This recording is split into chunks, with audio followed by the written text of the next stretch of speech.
La réflexion que nous avons engagée sur l'exploitation du pétrole et du gaz nous offre une excellente opportunité de construire les fondements d'une émergence inclusive au plan économique et social, tout en prenant les questions émergentes relatives à la transition écologique et à la croissance verte.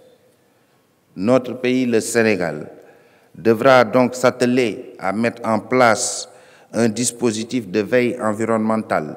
Les experts en ont parlé dans leur rapport, ainsi que des mécanismes de concertation et un dialogue avec toutes les parties prenantes autour du caractère économique de ces ressources. Vous conviendrez avec moi que le thème de cette 3e édition vient assurément à son heure. Nous attendons le gaz pour 2021. Nous attendons aussi le pétrole pour 2021, c'est-à-dire dans 3 ans.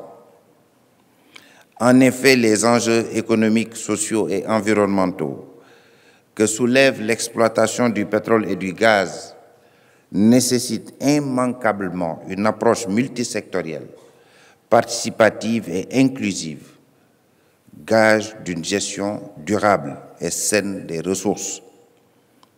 Le Sénégal, qui a compris très tôt cette approche holistique, s'est engagé depuis 2016 dans un processus d'installation d'une dynamique pour une gestion saine et durable de ses ressources par la création, par son Excellence M. Macky Sall, président de la République, d'un comité d'orientation stratégique du pétrole et du gaz, le COS Petrogaz.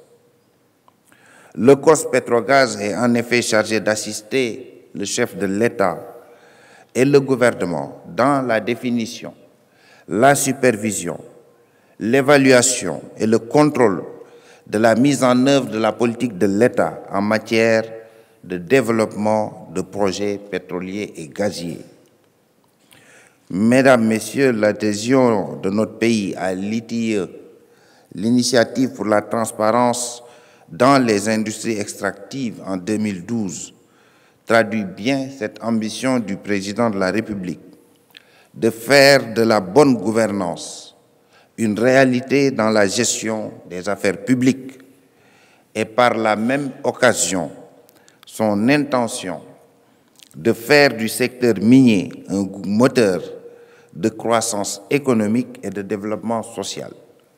Il nous a d'ailleurs instruit, le gouvernement, il nous a instruit de publier la totalité des contrats miniers et pétroliers, et nous l'avons fait à date.